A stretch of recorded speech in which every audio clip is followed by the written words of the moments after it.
बृजभूषण सिंह बनाम पहलवानों के दंगल में कांग्रेस महासचिव प्रियंका गांधी की एंट्री हो चुकी है। इस मामले ने तूल पकड़ लिया है। आने वाले समय में इस पूरे मामले पर सियासत गरमाने के आसार हैं। कांग्रेस महासचिव प्रियंका गांधी वाड्रा ने शुक्रवार को ओलंपिक विजेता पहलवानों से मुलाकात की, न्याय की लड़ाई में उनका साथ देने का भरोसा दिलाया। प्रियंका गांधी ओलंपिक मेडलिस्ट साक्षी मलिक के घर पहुंच गईं। यहां उन्होंने साक्षी मलिक और बजरंग पुनिया के साथ मुलाकात की।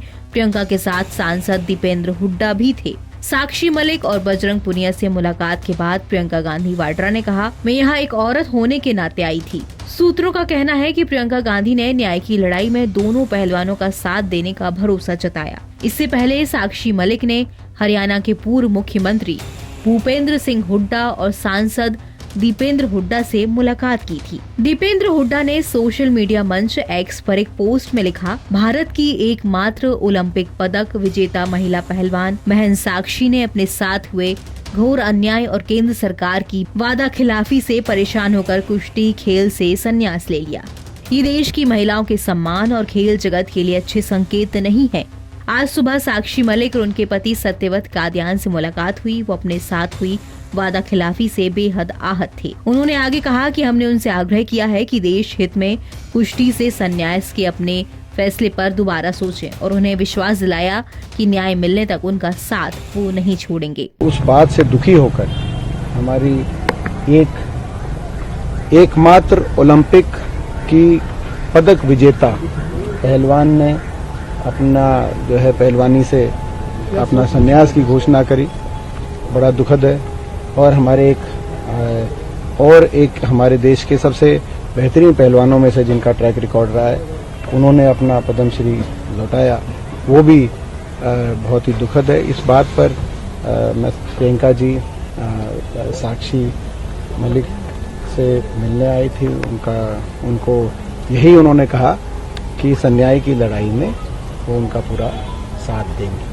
कांग्रेस क्या उनके साथ आगे कुछ प्लान कर रही, कोई प्रोटेस्ट, कोई सरकार को कोई ज्ञापन? देखिए, अभी कोई ऐसा कोई राजनीतिक, ना तो इस आज की जो विजिट था उसका ना तो राजनीतिक कोई मकसद था, ना ही कोई राजनीतिक दृष्टि से की गई।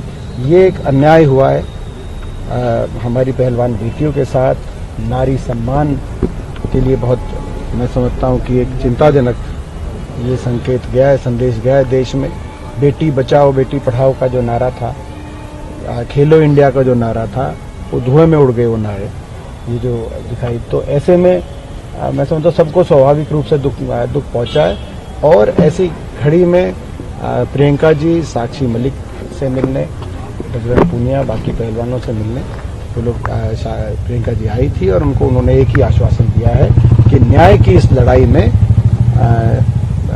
आखिर तक उनका पूरा साथ प्रियंका जी और कांग्रेस पार्टी। दरअसल WFI के चुनाव में बृजभूषण शरण सिंह के करीबी संजय सिंह के अध्यक्ष बनने के विरोध में ये रिएक्शन देखा गया। जब साक्षी मलिक ने संन्यास लेने का फैसला सुनाया तो बजरंग पुनिया ने अपना पद्मश्री लौटाने का ऐलान किया और वो PM आवास के बाहर अपना पद्मश्री छोड़ने गए थे। WFI के पूर्व अध्यक्ष बृजभूषण के करीबी संजय सिंह WFI के चुनाव में अध्यक्ष के तौर पर चुने गए। उनके पैनल में 15 में से 13 पद पर जीत हासिल की। इस नतीजे से तीनों बड़े पहलवान साक्षी मलिक, विनेश फोगाट और पुनिया को काफी निराशा हुई है। उन्होंने महासंघ में बदलाव लाने के लिए काफी जोर लगाया था। उन्होंने कई महीनों तक लगातार प्रोटेस्ट किया था, विरोध प्रदर्शन किया था। बृजभूषण शरण सिंह पर कई गंभीर आरोप लगाए थे। उस पर शिकायतें भी दर्ज हुई थी, FIR भी दर्ज हुई थी, चार्जशीट भी दाखिल हुई थी। लेकिन इसके बाद जब बृजभूषण का ही करीबी कोई अध्यक्ष पद तक पहुंचा है तो इन पहलवानों को हार जैसा महसूस हो रहा है। NBT ऑनलाइन की रिपोर्ट।